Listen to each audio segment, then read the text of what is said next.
Alrighty, ladies and gentlemen, welcome to Rest Pass episode 29 of Vape and Work Podcast with Chub Boys, Rest Pass, Walt, and Peach. But, just like last week, Peach isn't here again. I don't know, but there is a chance he might show up halfway through this recording. So, one of two things are going to happen. One, it's going to sound really awkward because we somehow mess up the audio and don't get Peachy's audio mixed in with it. Or it's going to sound absolutely hilarious and exactly what you're used to with this wrestling podcast. Right, Rest Pass? Absolutely. I mean, nice. To be honest with you, you could just assume that he's been here the whole time. It's exactly right. How you doing today, Rest Pass? I am doing fantastic. I'm excited for the topic this week. It is a fun topic. So, you brought up the topic, so I'll let you kind of introduce this one. What's the topic again? Your favorite squads to fly in X-Wing version 2. Oh my god. Right now, I just flew triple X-Wing, Wedge, Porkins, and Wrong podcast. Luke. Wrong podcast. Oh, this isn't Star Wars? Sorry. No. Okay. No, so you went the topic for this week. Go ahead. It comes off of that wonderful finish at Hell in a Cell. Everybody loved it. It was an amazing finish where Brock Lesnar came out and squashed Roman Reigns and Braun Strowman, because that's what everybody wanted to see inside a red Hell in a Cell to end that night, was Brock Lesnar returning and Braun Strowman not winning the title. So, just a side note, quick question. I won the Hell in a Cell predictions, right? I don't know. I think so. I haven't counted any of these. Yeah, I think I did. So, one day randomly, I'm going to announce what the score is when I feel comfortable that I'm in the lead. I think I got technically 2 matches wrong: the Becky Lynch Charlotte match, and then the main event because it went to a draw because. Yeah. So real fast, let me touch on the Hell in the Cell match. So we're talking about kind of worst pay-per-view endings. Not the whole pay-per-view itself, just like the way that the pay-per-view ended whether it's the result of the match, what happened after the match, whatever, how that pay-per-view ended, and how it left an awful taste in your mouth. Yes. So here's the one thing I'll say about the Lesnar. I was surprised. I didn't expect Lesnar. I did not expect Lesnar to show up. I surprised to see him there. I figured he was done going back to UFC. He now gets a title match at the Crown Jewel, I think, or is it the Australia Super Show? I think it's the Australia Super Show. Yeah, I'm not even sure. It's one of those shows. It might be the Women's Evolution. Yeah, possibly. Just so Roman Reigns can main event that too. But yeah, so it's now a triple threat match between Reigns, Lesnar, and Strowman. Actually, thinking about it now, I was going to try to defend the ending of it, but I can't. Because I just remembered I can defend it. See, I did not hate it. I came up with the topic because of people's reaction to it. I agree with you. I was genuinely surprised by it. And usually, I expected Reigns to win, so I was happy to see him not technically win. So that part of it was But okay. how do you end the Hell in a Cell match that's refereed by Mick Foley, who literally was thrown off the cage, went through the cage, and almost really in real life almost died, and you end this Hell in a Cell match in a double draw because Brock Lesnar gave you a couple F5s with a broken table or something like that. But I forgot about it, and I'm thinking about it. That was Strowman's Money in the Bank cash-in. Yes. And so you now have 2 years in a row where your Money in the Bank contract holder did not successfully cash in their contract. Yeah. So it's a little annoying there because I think it's now devaluing the Money in the Bank briefcase.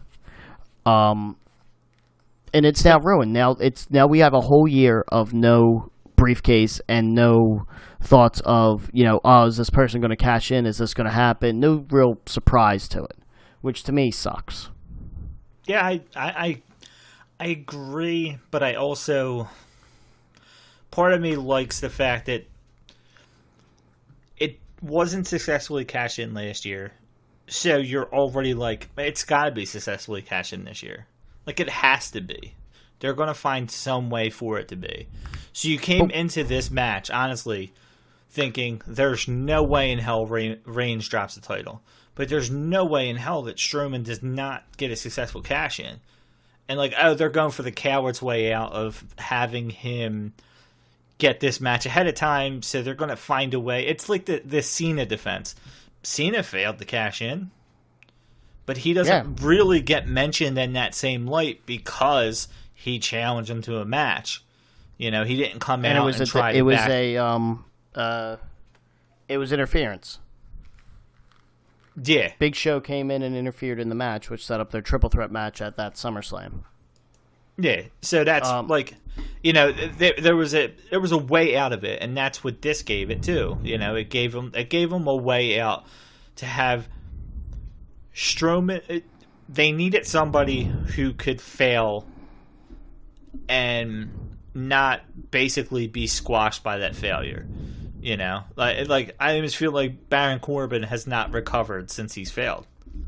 He's only starting to slightly recover in a very different way because he's had a character change.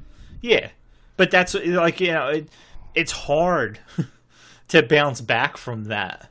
But Braun Strowman is, I think they're pushing him in the same boat to where he's going to keep on getting these opportunities and not successfully cashing in, and he's just going to be a modern day Big Show, which is, I don't know. It is frustrating now thinking more about it, how much they really just like screwed up this Braun Strowman thing. I think whatever that triple threat match is, Strowman wins. I believe that he wins, which is why I would not be surprised if it was at Crown Jewel. And we can very easily find this out, and I'm too lazy I'm looking it up now, just because I want to say if it's there. If it's Crown Jewel, it is. Then that makes so much sense, because they're back in Saudi Arabia, right, where he won the greatest Royal Rumble. Is Saudi Arabia going to be Braun Strowman's Tokyo Dome? Yes. So, but I would not be shocked. They built him up there to win the greatest Royal Rumble, and now you're going to have him end the night with his first championship there. Yeah, I guess so. I don't know what the hell they're doing.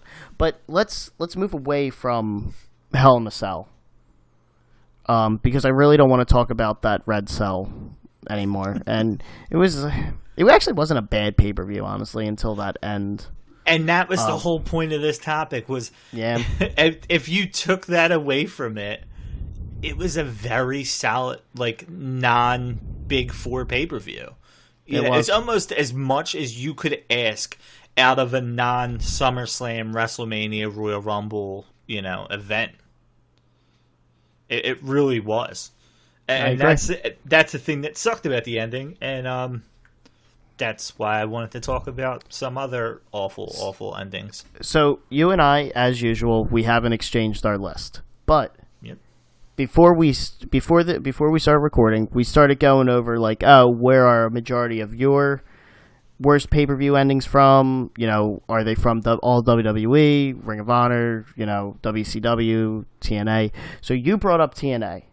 And I want to get this one knocked out of the way, just because I'm assuming it's really the only one, and just because of the circumstances around it is why I'm assuming is what it is.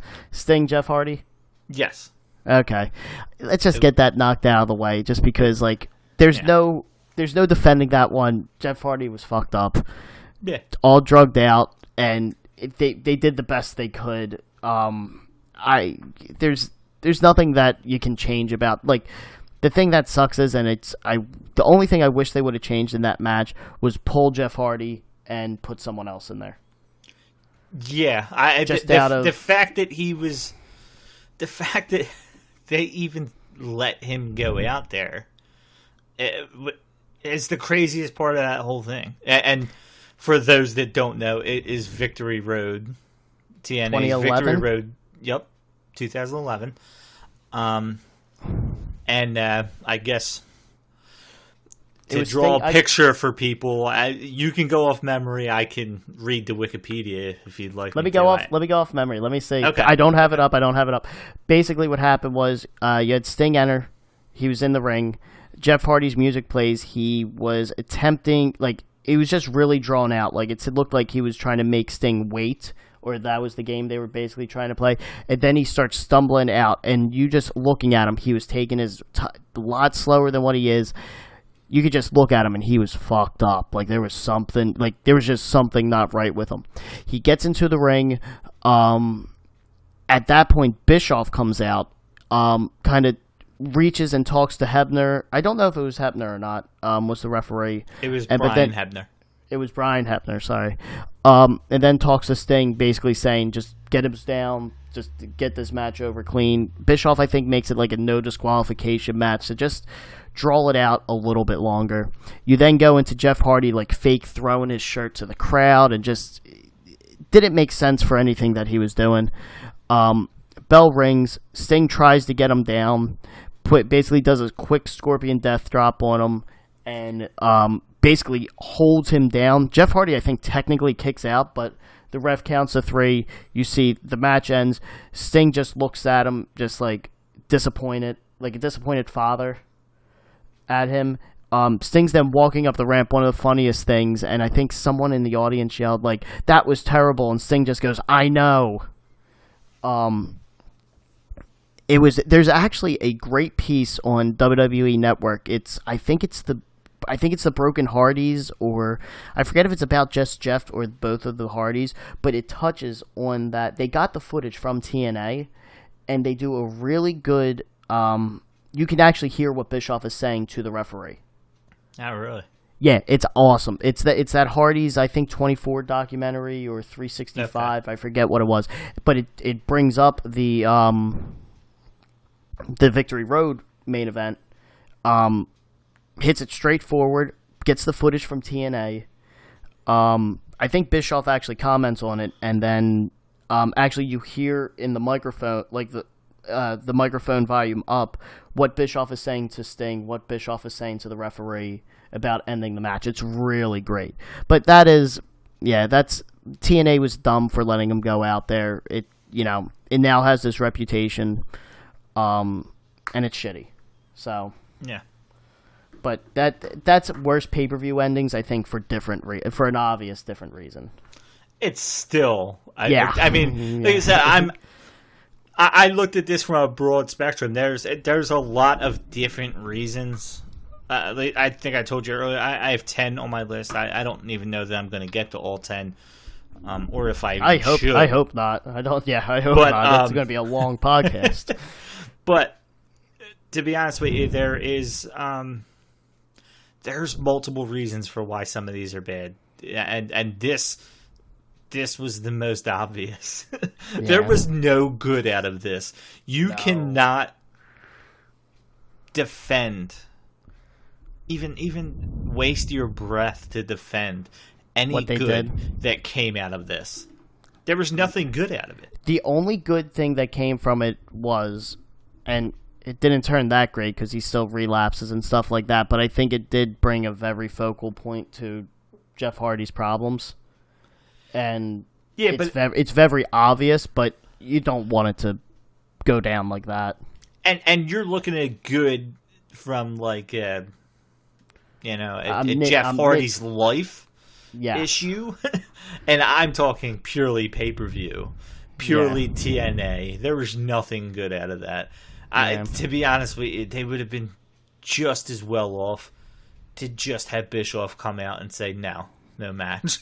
You know what I mean? Like it really, there was nothing that was going to save that. And I rewatched that whole 3 minutes or whatever the hell long that was. Oh, it's embarrassing. Dude, it's so funny because when he does that T-shirt thing, it's after the bell rings for the match to start. No, that's right, yeah. And he's just walking around, and Sting's like trying to get close to him, and he's just like faking it to the crowd. And if I remember right, he was not a heel No, I think they were both. Wasn't it? It was like a face kind of match. It was like one of those, and he's playing the heel role well with this shirt and everything. Going into it with no knowledge of anything around it, you're like, oh my god, like he's really turning on the crowd right now. Like this is great. And then you realize, like, oh no, he's just fucked up. So that was on your list. I did not have that one on my list, just because that's not what I was thinking. So one of the ones I was thinking, I believe, yep, this is it. I forget most of the rest of this pay-per-view. There's one match on it I remember because it was amazing, because it was a match I really wanted to see, and then the ending of the pay-per-view was terrible. I'm not sure if this will be on your list. This might be my furthest one back. Over the Limit 2012? I do not have it on there. Do you know the ending of that from your research? No. It is the one where John Laurinaitis defeated John Cena. Where the Big Show got fired, came back, and interfered in the match, and like did one of his face heel turns, and punched John Cena and knocked him out.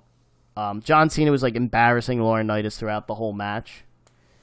And then Big Show came back, punched John Cena, and started a feud there. And basically, Big Show sided with John Laurinaitis, and it was terrible. But the reason why I consider that such a terrible ending is because earlier on that card, you had CM Punk versus Daniel Bryan for the WWE Championship. And I remember that match. And if I remember that match correctly, neither of them hit their finishers. Like, and it was a very weird match because it was a great match, but like I noticed that none of them hit their finishers, and it was what was it? They were both. It was like a wonky finish because Punk was submitting, but the pinfall was counted. So it was like Punk tapped like right after the pinfall. So so technically he won. So that was a little bit of a wonky finish, but the match itself, two of the best technicians there are. Punk, well, not technicians, but just wrestlers. Yeah. On that same card, and you were main evented by John Laurinaitis versus John Cena. So that was my list. Like that was one of the ones that very early on when you brought up this topic stuck out to me, as a terrible ending to a pay-per-view. I could tell you why something like this was not on my list. Again, obviously, a lot of these times we come up with these topics, and it's all a matter of opinion. You know, for the most part, a lot of the episodes we do, it's a lot of opinion-based. You know, there's no clear-cut, straightforward kind of answers to a lot of this stuff.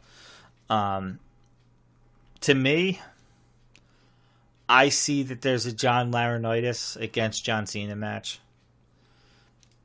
I kind of feel like it's probably going to main event it before I ever put that pay-per-view on. Oh, well, yeah, obviously, just because it was also during the Punk title reign where he didn't get any respect and never main evented any of the pay-per-views. Yeah. So it was like... In that sense, I was already expecting to be disappointed by the main event.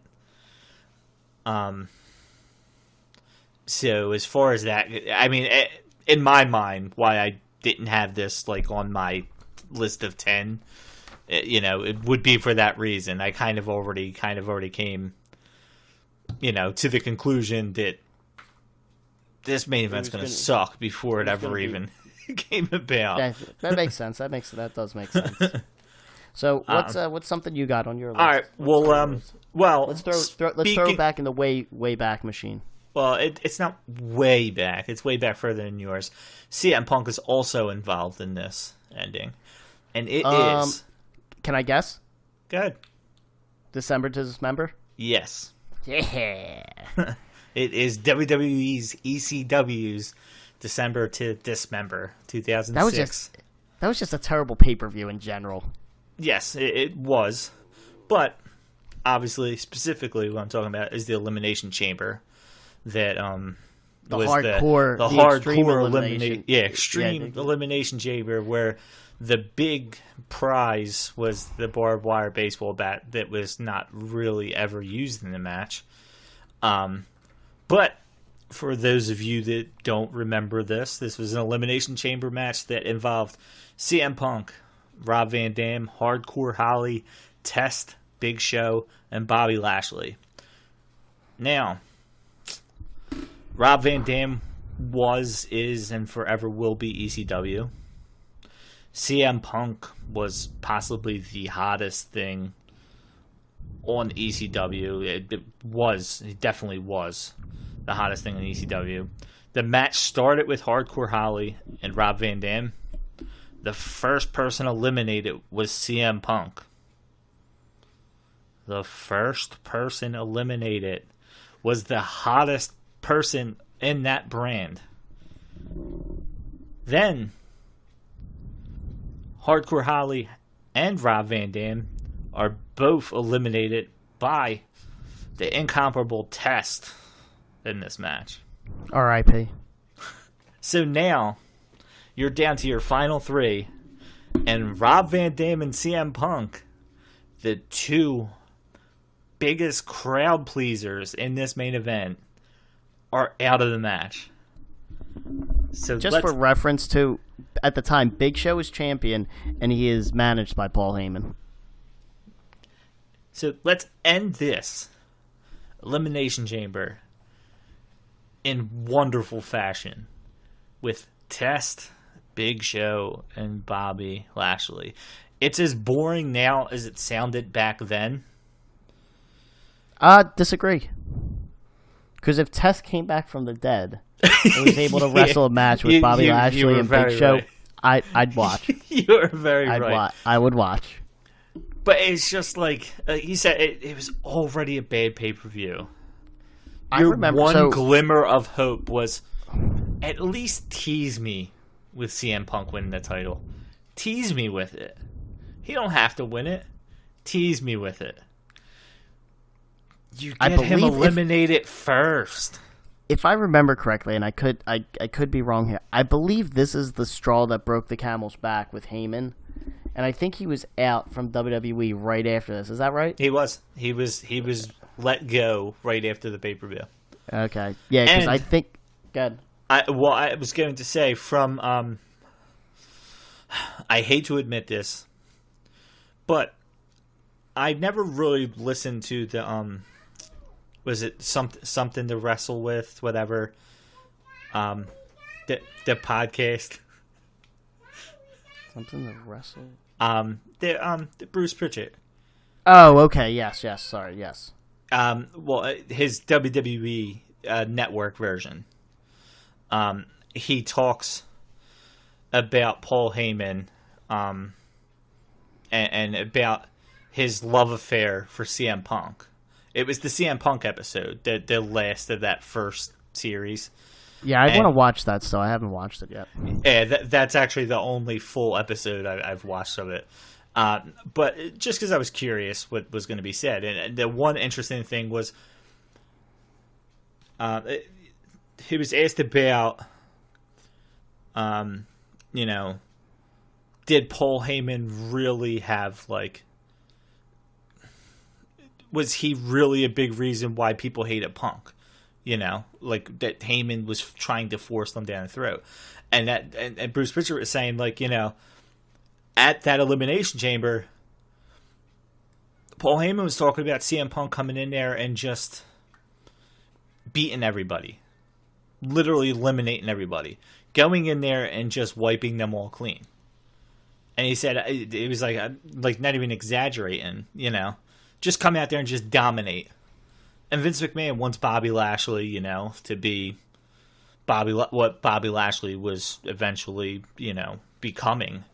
He wanted him to be the face of that, brand. And Paul Heyman kept saying, no, CM Punk, CM Punk, CM Punk. So it was almost meant to be no, screw you. We're going to eliminate him first.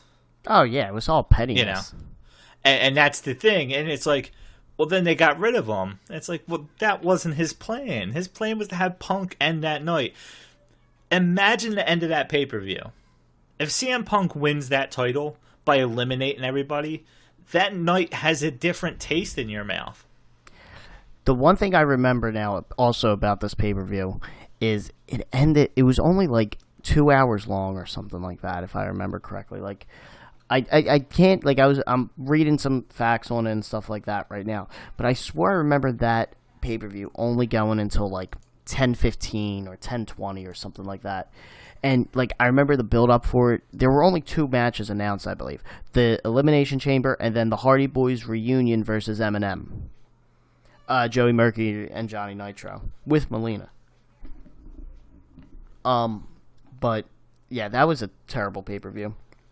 Yeah, but that's the thing. Like I said, I mean, you look up and down pay-per-view, and all right, the card itself is also terrible too. You also had Balls Mahoney versus Matt Striker, Elijah Burke and Sylvester Turkey versus FBI, Little Guido and Tony Mamaduke. Who is that? Mama Luke, yeah. What was his? All right. Well, first of all, I'm going to defend this in the sense that ECW's roster sucked. It was never going to be on par with the rest of them, and that's fine. And you're putting guys like Punk, Rob Van Dam, Big Show, Lashley, all in one match. Yep. Then you have the Hardys and Eminem in a match. So at that point, you're basically taking anybody worth anything on your roster and putting them in 2 matches. So, of course, the pay-per-view is going to suck. It just was going to suck, and that's fine. But you could have saved yourself with that main event. And that's my biggest thing. It was a 24-minute match. 12 minutes in, CM Punk's gone.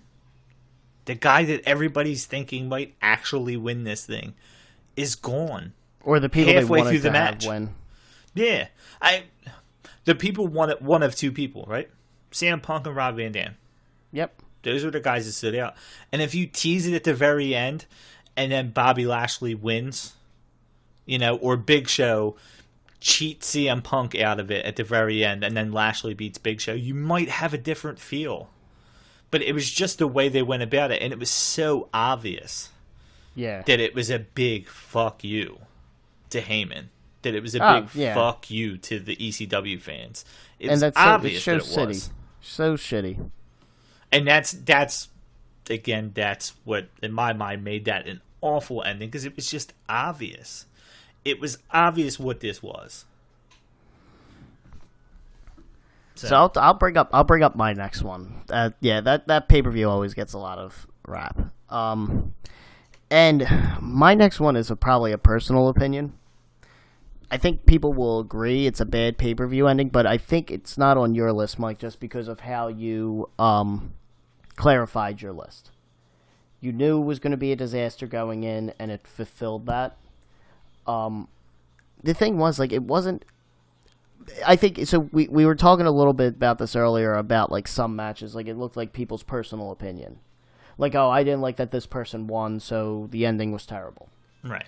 That's what this falls in for me. But it's going to make sense once you hear what I say. Okay. WrestleMania 32. Do you remember that? That was the one we were at, was it? Yes, it was. Okay. Yeah, WrestleMania 32. Reigns beats Triple H for the title in his coronation match. Even though he was already champion before. And he beat Triple H. Again, like, we knew it was coming. I didn't want to see it. We were there in the stadium for hours. We were there 8 hours, I think, at least. And that's not what I wanted to see end the pay-per-view. The crowd booed. It was just terrible. Like, there was no redeeming quality about that for the story. Like, for what people wanted to see, nobody wanted to see that. Nobody wanted to see Triple H win either, really, I don't think. But I think people wanted to see Triple H win more so. The match itself wasn't bad. It was a typical big guy match. Triple H and Triple H can still pull out a good match. Reigns can still pull out a good match. So like it wasn't like the worst match ever. It was just, again, that was just one. Again, when you brought the topic up, this is what came to my mind first, like at the forefront. So yeah, the one we were at, WrestleMania 32. Very biased opinion, but that was a terrible pay-per-view ending, I think, especially for your biggest show of all time. It was the largest attendance. We know they ran into issues with that pay-per-view, that there were a lot of people injured, so they didn't have a full roster of talent to work with per se. But the ending, just sucked. I was drunk, so that might feed into it as well. But yeah, so WrestleMania 32. I don't think there's really much else to go for from that standpoint. Yeah. And then the quote unquote saving grace was the next night on Raw, who's when you had AJ Styles win the #1 contendership match to start their feud, Styles and Reigns feud, which turned out to be a really good feud. And we were so convinced that Styles was not winning that. Exactly. If you remember correctly, we were basically betting that was Jericho going to come out of that match. I think so, yeah. Because it was Jericho, Styles, Zayn, and Owens, and then Owens beat down Zayn, and we were like, "Oh, who's this person going to be?" And we were guessing, and it was Cesaro. Yes, that's who it was. Cesaro was it. I can't remember who we were thinking it was going to be at the time. But yes, it was Cesaro's return. Yeah, and we were like, okay, Jericho's got this. Like, they're not, like, we were even kind of thinking that it may be Owens. Maybe they'll give Cesaro, he'll put on one good match with Reigns, and then they'll forget about it. You know, it's almost a placate to everybody there. Yeah. But because we didn't think they were going to get behind Styles, like, you know, how they are now. Yeah, absolutely not. So that was mine. What's another one you got on your list? I have two WrestleManias on here. That's not one of them. Again, because we talked about how we were both viewing this. But I would go with the more recent one. Is also WrestleMania. It has a little bit to do with what you said. It's the biggest show of the year, right? It's the way the year should end. I'm talking about WrestleMania 27. Rock, The Miz and John Cena. Yeah, Miz and Cena, yeah. That one always gets a lot of like grief because of that finish. I don't think of it because whenever I think of that, I'll let you go into it, but whenever I think of that pay-per-view, I think of the Miz's that video package. Yeah. And they should have just ended the night there. Exactly. But yeah, go on to continue. Now, I am a huge Miz fan, and I've never hid that fact. But this has nothing to do with that.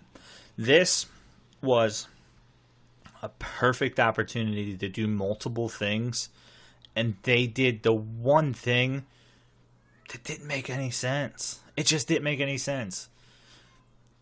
The lead into this, for those of you that may not know, the Miz and Cena basically wrestled to a double count out. And at this point, we have the anonymous Raw general manager that was the laptop. And, no, it was The Rock that came out. I thought restarted the match. The Rock came out and I think was basically reading from the laptop because the anonymous Raw general manager said something, if I remember correctly. No, but The Rock was the host. Yeah, The Rock was the host, but that's where I thought this didn't make sense at the time because maybe the anonymous maybe the laptop was involved, but I remember The Rock coming out and restarting the match because he said he didn't want it to end. Yeah, but that's the anonymous George.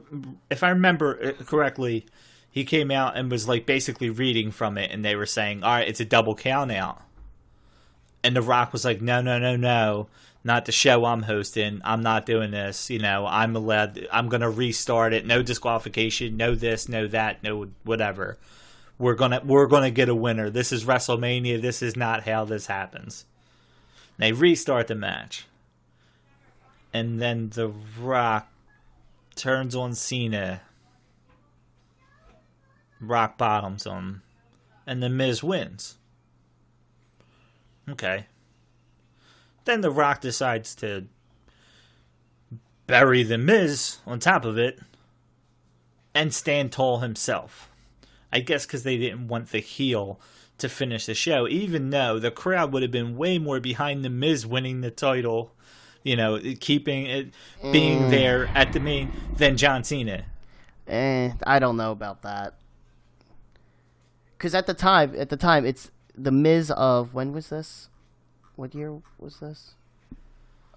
It was still... The Miz of 2011 is a much different Miz than of 2018. 2018 Miz, the crowd would be in an uproar and would be burning the place down. The crowd would be just as excited for The Miz winning, just as excited as they were when the Cleveland Browns brought home that first victory this week. Okay. They would have been just as happy to see John Cena lose. How about that? It's kind of like your Roman Reigns thing. Yeah. I don't want to see Triple H come out of there with the championship, but I damn sure don't want Roman Reigns to come out with the championship, so I'm taking the lesser of two evils. At that time, The Miz was the lesser of two evils. And he just was. And instead, let's have The Rock out on top. But what was he really out on top of? Successfully hosting? Successfully restarting a match that he could have just let end? And Cena still would have lost? Successfully restarting a match that he had no authority over. Everything about it made zero sense. If he cared about Cena losing so bad, why take that chance? What if Cena kicks out of the rock bottom? It made no sense in that. Cena lost. The Miz is still champion. What the hell does it matter at that point? Well, let the double count out happen. We talked about it. It's similar to this past WrestleMania, to where they're using WrestleMania to start a story and not finish a story. And we brought up with why you can't.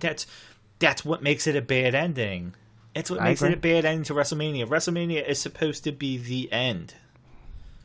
A whole new season starts on that Monday Night Raw. That's why you get all the call-ups happen then. It's a whole new year. Well, you know what they say, you Mike. end shit at WrestleMania. In the end, it doesn't even matter. Yeah. But that's what made that so bad. Again, it made no sense from a storyline basis. Why couldn't The Rock have come out and be like, the anonymous Raw general manager said the match ends in a double countout. And then Monday, you find out the anonymous Raw general manager actually said restart the match, and The Rock just fucked them over. You know what I mean? Then you have The Rock as the heel, even though Rock was doing heels. Yeah, that's... Exactly! You started the next night. Yeah, but different kind of heels, though. That's where... Yeah, you can't... The direction that WWE was... This may sound weird. The direction WWE went with the story they were looking to tell was the only way they could do it in that way for that night, but it was not the correct direction they should have went with the story per se. Again, they were using that match to set up John Cena. You couldn't have The Rock come out and just, flip what the anonymous Raw general manager say to find out about it on the next night on Raw, because then that would just look bad for The Rock. The Rock as a heel, he still looks better, even though, he attacks John Cena for really, for payback from what happened earlier in the week, because I'm pretty sure they got into a fight or something like that the week before or something. So you had your payback there, but that would have made The Rock look weak.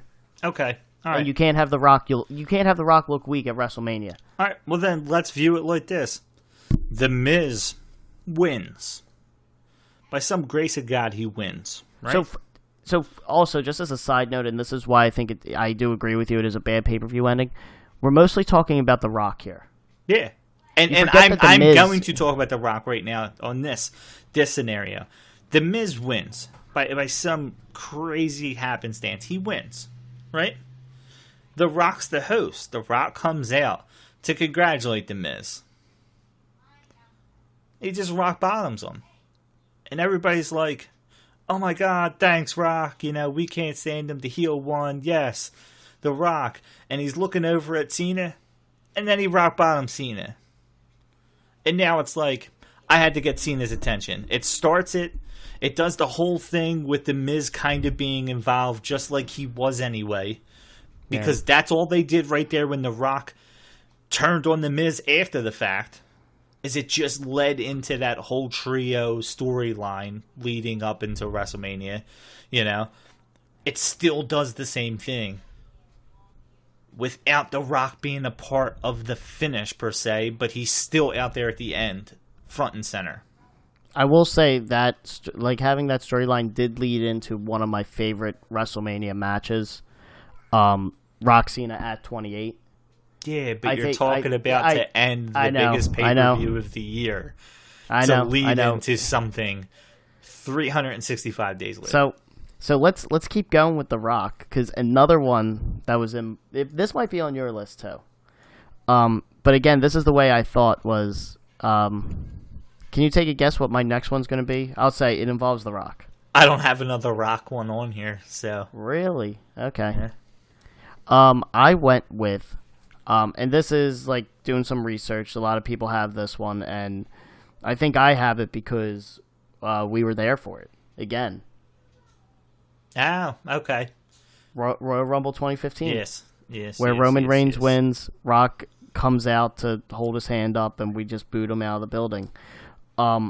Again, that was along the lines of, this is not what you wanted the fans to see. And that was the pure definition of an amazing night turned completely sour. You had, in that thing, and this is, it's cheap, but whatever. New Age Outlaws come out. They do their whole stick against the Ascension earlier that night. They lost to the Ascension, which is fine, because at the time, that's what the Ascension were building up to. But I don't care about that. All I cared about is I got to hear Road Dogg and Billy Gunn go, "Ladies and gentlemen, boys and girls, children of all ages." That was amazing. The triple threat match, Cena, Lesnar, Rollins, was one of the best triple threat matches ever. Blew me out of the water. I'm pretty sure Rollins did a Phoenix Splash during that match on Cena. They played it perfectly with Lesnar to get him out of the match so he's not, in there just constantly doing suplexes. Everyone came out looking like $1 million.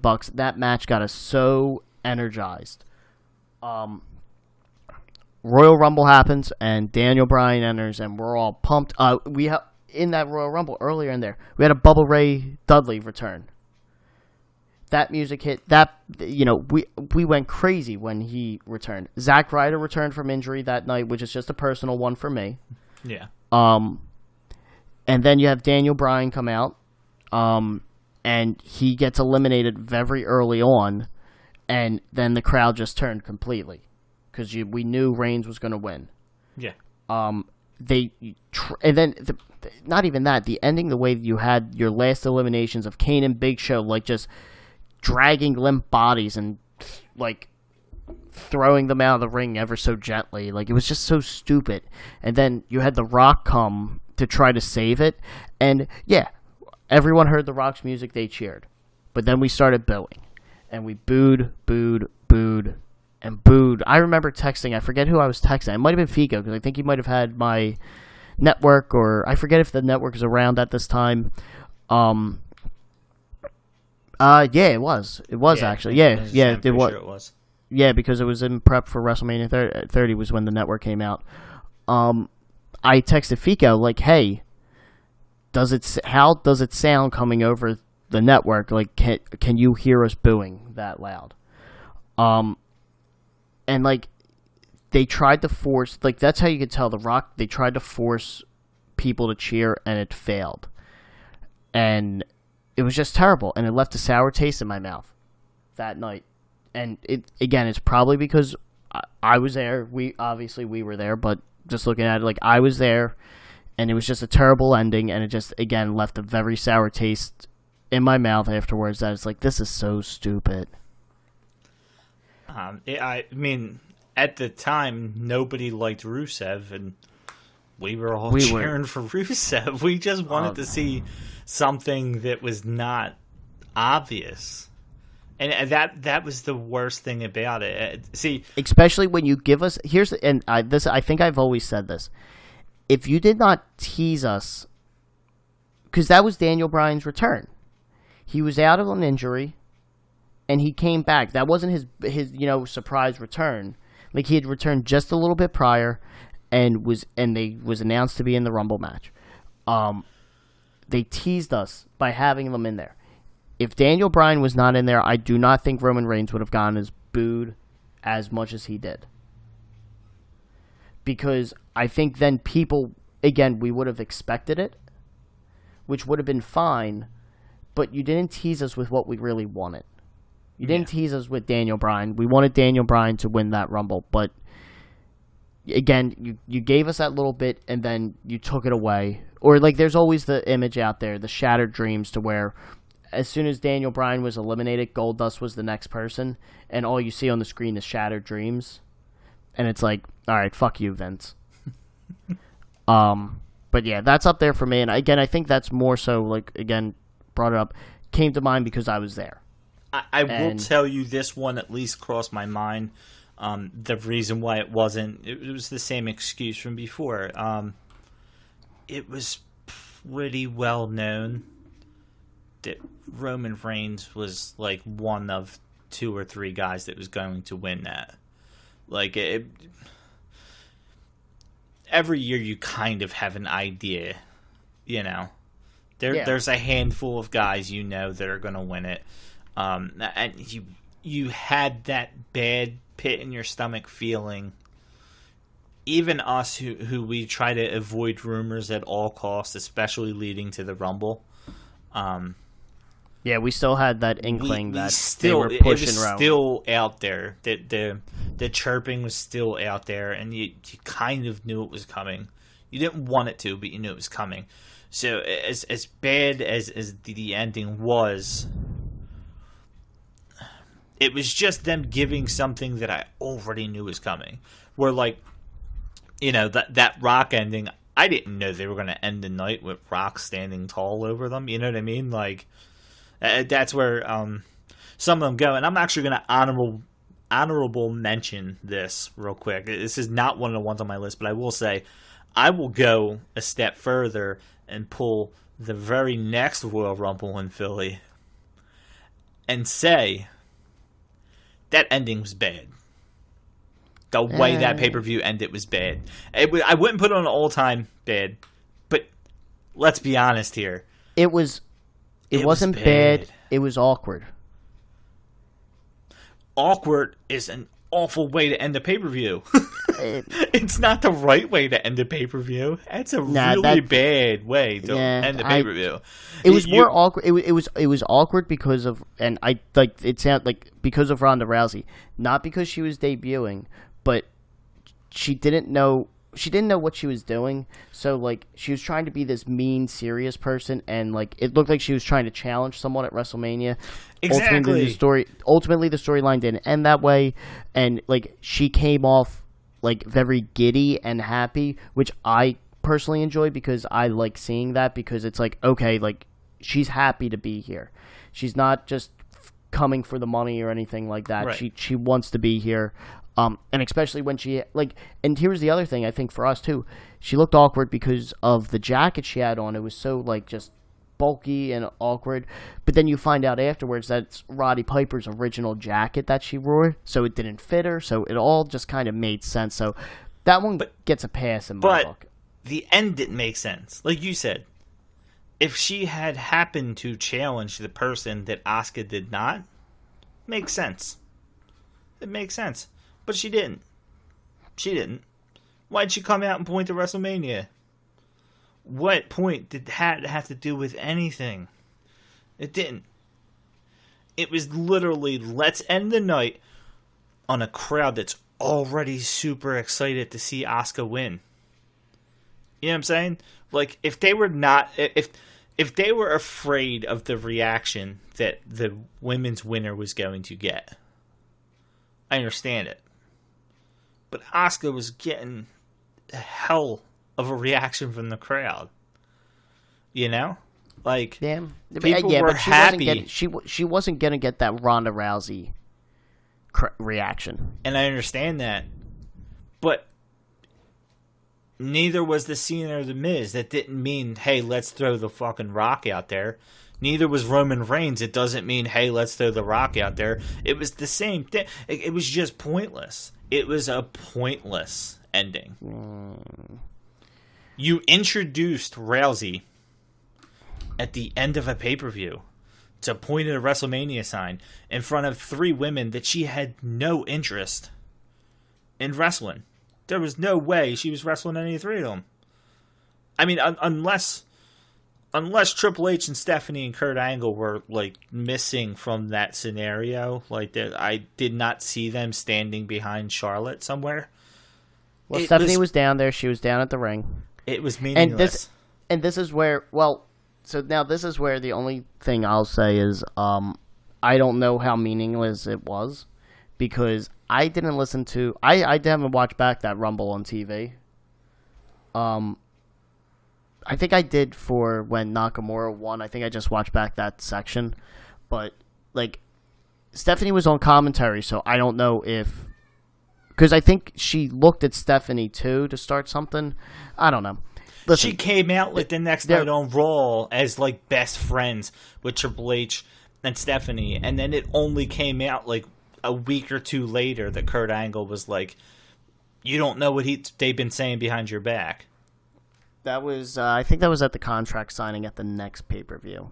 But that's my point. Yeah, there was no ill will between them right then and there. They were buddies. Here's what I'll say with that one: there are a lot worse endings. I don't think it's worth it. Yes, no. It's not. I was just, for the sake of talking about being there, Philly endings. In my mind, that was worse than the Reigns one. Because I was expecting the Reigns to happen. I did not expect Ronda Rousey to randomly... Are you just saying this to fill the Peachy void this week? Something stupid? No. I will say that... Okay. I will say it right here, right now, and I don't care what anybody thinks. My personal opinion is that ending with Ronda Rousey coming out, overshadowing the first ever Women's Royal Rumble winner, was way worse than a guy that we didn't want to see win the Rumble, but we expected to win the Rumble. Hey, he won the Rumble. That was a worse ending. Having somebody that had nothing to do with the match, nothing to do with the females in the ring, just come out and point to a WrestleMania sign. I don't care if she's sign language saying, fuck you, Stephanie. I don't care. It was meaningless. It did not add anything to the pay-per-view. It just kind of made you look and like, what the fuck is this? It was like, we need to get Rousey out here. We need to end the night with her because she's going to get a huge pop. Let's figure out how we can get her out here at the end. That's what it felt to me, and that's what it was. Would it have been a better ending if she was in the Royal Rumble? What if she won the Royal Rumble? What if she won the Royal Rumble? Yeah. Let's say she was the number 30.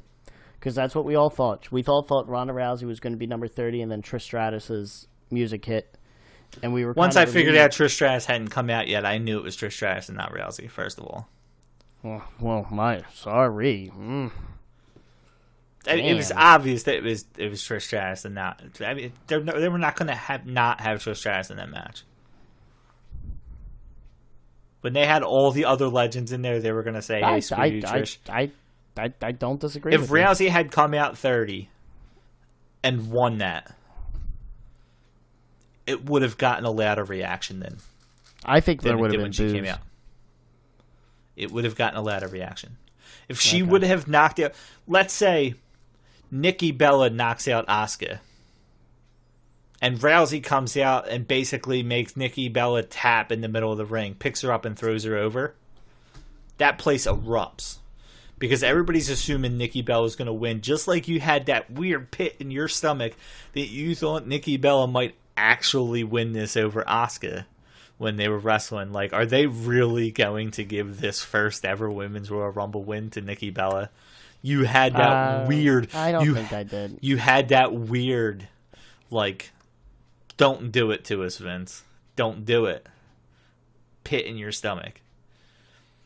And if that's the person that Rousey is throwing over, that place erupts way, way harder than they did for her awkward exchange that everybody kind of thought had something to do with WrestleMania, and it really didn't. Yeah. But that's my opinion. Yep, and your opinion's wrong. That's fine. So let's go to your list. So yeah. I was gonna say that wasn't even on my list. Yeah, let's get one more from you. All right, and then we can wrap this up. Let me skip these. These are not good enough. These are not good enough. All right, I have 3 of them that I'd like to talk. You know what? 2 of them. This one can go too. Make it fast. Come on now. All right. Well, I'm gonna do this. I'm gonna do these 2 real quick. One was SummerSlam '93. Lex Luger beats Yokozuna by countout and celebrates with balloons, even though he didn't win the title. And even though there was a stipulation in that match that he would never get a title shot again, he celebrated like he just had won the title, with faces coming down and carrying them on their shoulders. That is the most confusing ending to anything I've ever seen. When the heel still has the title, he can't wrestle again, but somehow he did something great. I'm not sure what that was, but he did something great. Halloween Havoc 98. Don't tell me. What? Hold on. Halloween Havoc 9. Now that was... What was Halloween Havoc 98? That was an NWO formation, was it? That was bad shit. Goldberg. Oh, was this the... DDP. And nobody got to see it. Oh, was this... You want the worst way to end the pay-per-view? You don't time it correctly. Oh, God. You go over your time. And the feed cuts out. Okay. Then, not only do you refund people, you have to show the match on Nitro on free TV. Good one. That is a hell of a way to end it. And to be honest with you, that would have been the best one for me. The best worst ending, I guess. If it wasn't for this one. It was funny because I remember the Halloween Havoc one coming up recently because of All In. Because those guys just by the skin of their teeth making it to that time to get that finish. And because the funny thing is, they didn't have a platform to show that match. Right. So, like, how screwed... And also, like, you know, it was independently funded and all that stuff. How screwed would they have been if they had to, like, refund people money and things like that, especially with the extra money they put into it because of everybody going. But go on with what your I guess your last one is. Well, that's I guess a very quick thing about the Halloween Havoc thing too. There was 12 matches on that card. Jesus Christ. 12 matches. Perry Saturn beat Lodi in a 4-minute match. Alex Wright beat Fit Finlay in a 5-minute match. And Wrath defeated Meng in a 4-minute match. Oh, Rick Steiner beat Scott Steiner in a 5-minute match too. So I'm sure all of that was necessary to this pay-per-view, that they had to miss their main event. But they did get Hollywood Hogan beating the Warrior. That wonderful, wonderful storyline of, I don't know how much you watch WCW, and I know a lot of times we talk about WCW and you haven't really watched that much. But you there know was much some more about weird it than thing I do. with like Hogan looking in a mirror and the Warrior was that was this whole stupid ass dumb storyline that for some reason they thought everybody wanted again and nobody did. But instead, let's miss Goldberg and DDP. But okay, that would have been my number one, but my number one is WrestleMania. What? I was going to say... You were going to guess it. Was it WrestleMania? Was you going to guess? No, I wanted you to give me a couple clues. Okay. If you say... So it's a WrestleMania. Yes. Let me guess. I don't know which WrestleMania it was, but here's what I'll say. And I'm basing this off of the fact that you said you have a lot of older ones in there. I will say it's whatever WrestleMania. I think it was at it might have been 8 or 9, where it was Bret Hart versus Yokozuna. Yokozuna won. Hulk Hogan came out for no reason and won the title. Was that it? Yep. Yeah. Yes. That by far is the worst ending to a pay-per-view. All right, I will explain it a little bit further. So Yokozuna defeats Bret Hart for the championship. After the match, Hulk Hogan comes to check on Bret Hart because apparently they're the best of friends. So Hulk Hogan needs to check on Bret Hart. If I remember correctly, and please correct me if I'm wrong, like there wasn't like any backstage stuff before that or anything. It was just Hogan randomly came out. Apparently, I believe he stated in an interview like that he wanted to face the winner of the match. I don't know that he said necessarily that night, you know. But there was an interview earlier in the broadcast where he said he wanted to face the winner. Again, I don't know for sure. But apparently, you're Hulk Hogan. You just walk in and say, "This is WrestleMania. I want to face the winner of this main event because I'm Hulk Hogan." That's in his contract. Yes, obviously. So Fuji challenges Hogan to face Yokozuna immediately because Hogan's out there. Yeah, Hogan agrees, enters the ring. Fuji tries to throw salt in Hogan's eyes, but he misses and hits Yokozuna. Hogan performs the leg drop and pins Yokozuna to win the title in 22 seconds. 22 seconds. Did Bret Hart ever get a rematch? With Yokozuna? No, with Hogan. Well, I mean, at that point, his rematch is with Yokozuna, isn't it? Dumb question. I mean, technically. Who was champion going into that? Was that Yokozuna was champion? And then was it the Rumble that Bret Hart won that got him the title match? I believe so. I believe so because that was the same year of the Luger, the stupid Luger beating Yokozuna. These both happened in the same year, mind you. SummerSlam 93, WrestleMania 93. They happened in the same year. Like, but I believe Yokozuna. Now, actually, Bret Hart was the champion. So was he? Okay, I got that wrong. Yeah, I'm not as versed in a lot of the older stuff, and I just kind of know the main points. So that's where you're kind of catching me with this one. I thought it was something else that was happening during this match. Oh, you know what? Yeah, that would make sense. I'm pretty sure it was the next year, with the Luger Bret Hart thing, because because if that Luger match happened in SummerSlam 93, that had to have happened after WrestleMania. And then the way that Luger got his next rematch, because he was supposed to never have gotten a rematch with Yokozuna again, the way he got his rematch was by co-winning with Bret Hart at that next Royal Rumble. Yes. So, because the Royal Rumble winner gets the championship match, that's how he got his championship match. So that kind of led into the next year, which is hilarious to think about, that between WrestleMania and SummerSlam, Yokozuna was the champion again at SummerSlam anyway. Like, you just squashed him in 22 seconds for Hogan. And then by your next huge event, the biggest bash of the summer, Yokozuna's the champion anyway. Yeah, that's true. That is funny. Man, WWE does this a lot to us, I think. Well, I will say, at least consistently, they'll either deliver terrible pay-per-views all the way through, and I think I blocked probably a lot of those ones out specifically, when I thought of, like, terrible endings. Like that, it's like, oh yeah, you just gave me shit this entire time. Like a recent one to where I think it was it was Backlash or something like that was main evented by Seth Rollins and Dolph Ziggler for the IC title, but you had a WWE Championship match on that card too. It's like, why is this not main eventing? And the whole theory was, it was like, oh, maybe Dean Ambrose is going to come out. And that's what I was betting. Dean Ambrose was going to come out, turn on Seth Rollins, and do a big heel turn. But none of that happened. You just had a normal Dolph Ziggler versus Seth Rollins match, which is always going to be good. But it's the same thing we've seen all the time.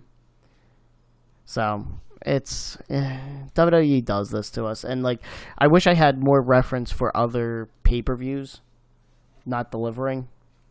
But I don't. Like, that's where it's just, like, you can speak more to the WCW stuff, and, like, I do remember some of them. You can speak more to, like, the TNA side of things, but, yeah, and, again, a lot of mine was, like, the Over the Limit one was my main one, just because I was upset because that CM Punk versus Daniel Bryan was on that card. And I believe that was their first match that they had for the championship in that, like, kind of, series of matches. But then the other two were kind of just, I was there, and I just remember my feeling afterwards, how, like, upset I was. It's not one of those things where I was like, I'm never paying money for this again. You know, it was a good experience, it was a fun night, but it was just, like, from a storyline standpoint, you're just like, come on, guys. Yeah, so. And like I said, I tend to agree a little bit, you know, with the stuff that you said, but a lot of it was just, you know, you hear a question and we're both kind of taking it in different directions a little bit. Like I said, when it's the obvious, like, who the hell's expecting Hulk Hogan to come out and win the title in 22 seconds after Yokozuna just beat Bret Hart for the championship? Yeah. Like, tell me how much sense does that make, that the title just changed hands that quickly? In the Hulk Hogan era, it makes more sense. Honestly. But I do like it. I hope you know, the people listening like the different takes we have on these questions. Yeah. Like how we kind of don't, like, very rarely when we like kind of pose these topics, do we go into full detail? What are you looking for? You know, or what are we kind of get specific? Like, I think we did well with the matches you would show someone. Yeah. To where I just kind of threw it out there, like, hey, the only rule is you can only show them the pre-package and anything that happens afterwards. Right. And we all three, or well, the both of us. I'm sure Peachy, if he was here on this call, which if you're still listening, he hasn't joined. So, or has he? He might have. I'm assuming he would be able to comment on all these matches. Yeah, I'm pretty sure he wouldn't be able to tell you what the main event of two of the nights were, but three of them, and he was there for them. Yeah, true. You said three. I had to think, wait, what was the third one? Yeah, the other Rumble, right? Yeah, he was there. Yeah, he was there for all of those. Yeah. So, yeah, terrible pay-per-view endings. Hopefully we don't have any more coming. I think we have a couple terrible pay-per-views coming up. Yeah, hopefully. But see, Evolution is not one of them. That's one of my things, is like, Hell in a Cell was such a good pay-per-view, and I wish I would have done a little bit more looking into and almost said, like, a good pay-per-view that was ruined by a bad ending. And maybe that's a future episode, to be honest with you. Because we know damn sure WWE, at another point in us doing this podcast, that they're going to give us a terrible ending. And they're going to ruin a good show with a terrible ending. It's going to come before the end of the year.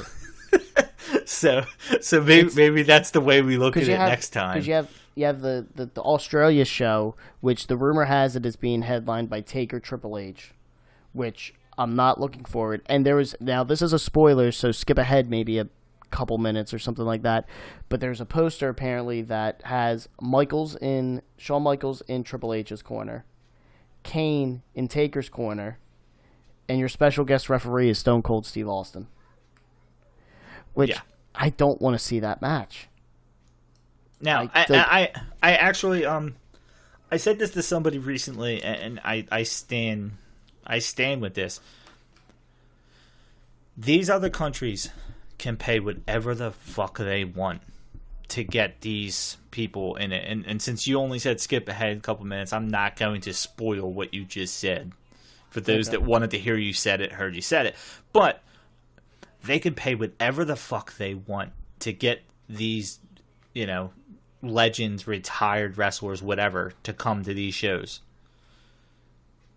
Don't promote it and broadcast it. I don't want to see it.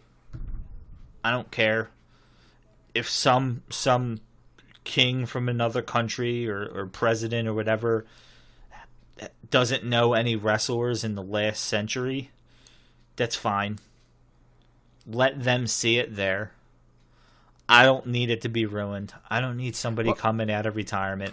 I'm saying this not because of that. I'm talking about the crown jewel rumor. Yeah. And again, I will not go into that, but it's connected to what you said, because what you said turns into a tag instead of... Have you not heard that? I haven't heard the tag match possibility. Yes. Apparently that is the rumor that someone is coming out of retirement for a tag match that's going to be there. And that's great. But guess what? I don't want to see it. I want him to be retired. Part of me wants to see it because I like seeing car crashes. But if he wants to go wrestle in some other country because they don't know any of the current wrestlers and they want to pay them millions and millions and trillions and whatever billions of dollars they want to, that's fine. Did you hear that Lesnar's getting, because it's announced already, Lesnar's going to be at Crown Jewel. He's getting like a 7-figure salary for that one event. Yeah, I good for him. As much as the person I'm talking about said they offered him way too much money for him to say no and stay retired. Yeah. That he said it was one match and they offered him way too much money. Yeah, let's not get into the retirement. We'll do that's another episode. Yeah, well, yeah. When this, I guess, becomes official, when it's officially announced, we know we'll kind of lean towards that. I know we kind of talked about that being a possibility now, but I know nothing's really confirmed. Although it seems like it's as close to being confirmed as it can be without actually being confirmed. I felt like this was a nice direction. Yeah, I felt like this was a nice direction now for us to go in. Yeah. Thank you. Thank you, Brock, Roman, and Braun for giving us this topic. And the Brock, Red Hell and don't forget Rollins, Ambrose, Ziggler, and McIntyre. And Paul Heyman and Mick Foley. Yes. But specifically the Red Cell. Thank you. Yes, thank you. So I got nothing else, and this might be one of our shorter ones when it's just you and me. Yeah. Yeah, which I'm grateful for because I'm ready for bed. Oh my god, yeah.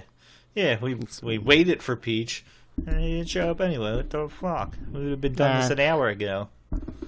Nah, we told him not to jump on if he wasn't going to be too late. So yeah, it is what it is. We'll just get him. We'll actually what we'll do is we'll quickly pose him in next episode we have on with Peachy. We'll have him quickly answer these questions we did for the last 2 weeks. Yeah. Sorry for all of you that it might be an extra long episode. We might have to add 10 seconds of I don't know. Yeah. Into it. So. As usual, no topic for next week, so we'll wait till Saturday to discuss with RestPass. Yeah. As I said this was last a really week, bad week. Let's get this topic on Monday, and then Friday I'm like, hey, I guess we go in this way, huh? And usually you're okay with my topics, so I must have a knack for it, or you're just lazy. It's not lazy. It's more so the topics that I've given that I feel are always pretty good. Yeah. I just haven't had anything really come up that was like, let's grab this one, because I do try to step away from the WWE stuff as much as I can when I'm thinking of a topic. That's why I thought this was good, and I want to make sure I hit WCW, TNA, even WWE's version of ECW at least, where it has a different feel. It's not just WWE. Although, very quickly, the other WCW event, and I don't remember it correctly, which is why I didn't want to talk about it that much, because I don't remember what the main event was, but it was another Halloween Havoc with monster trucks and the Yeti and all these turns from the Dungeon of Doom. Oh my god, it was awful. I just don't remember exactly the order that ended the night. But if it ended in monster trucks, it was awful. And if it ended with all these turns and a match between Big Show. But at one point, they basically, kayfabe have the Giant pushed off the top of a roof in a monster truck or something like that. And then like he shows up later. Great. Like it was pure WCW, but I just didn't remember exactly how that night ended, so I didn't want to talk too much about it, but I just wanted to throw a non-WWE thing in there. But yeah, I try to keep it fresh, at least with comparing to things what happened recently. So yeah, we'll figure out a topic for next week at some point. So nothing planned. We may have an interview. Oh really? Yeah. Remember that it was kind of the day. It's possible. Okay. I said the 30th. We're still kind of ironing it out. Hopefully we find out in the next couple of days, because I don't think day of is the best way for us to do it, but it's possible we may have an interview. I don't think it's the interview you're thinking of. Okay. There is multiple interviews, but it's possible, and we'll see. If not, again, Friday should be interesting. Yeah, as always. So, with that being said, I got nothing else, so we'll just we'll call it quits there. A little. I don't even know what the correct phrase is at our intro. Okay, before your bad outro happens, like, share, subscribe. Yes. We should have touched on this at the top of the episode. But a big thank you. Oh yeah, to everyone. Thank you. We just passed 1,000 downloads. We did. We were at, right before we started recording, we were at 1,002. Yes. That was a pretty cool feeling, I'm not going to lie. I completely forgot to mention it in the beginning, just because we were trying to figure out what's going on for the recording. Big thank you. Big thank you to not only all you guys for listening and downloading, keeping us in your podcast subscription to download every week. That's awesome. But thanks to all the guys that have been on the podcast with us. Culver, Greg, Fico, Paul Laporte from the Book It Gaming. Yep. All those guys. That's been awesome. I didn't think we would get to 100 downloads, to be honest with you. So. Especially not in a half a year. Yeah, hey, listen, we've had some ups and downs, but we've been pretty successful of getting an episode out every week. So I'm very happy about that. So yeah, I'm actually very shocked. I expect this at least have to miss some point. So yeah. I'm enjoying it though. I mean, at least 2/3 of us are enjoying it. Yes, I am hating this. Peachy is the other third that isn't doing it. No. It is very enjoyable. So, again, big thank you to everyone. And what I know, all 1,000 downloads they've got to experience. Let's let them experience it one more time. But awkward sign off. That being said, guys, we'll catch you next week, and hopefully we'll catch you in another 1,000 downloads or another 30 episodes or whatever we're at. So, thanks again, guys. We'll catch you next week. Have a good one, guys. Later.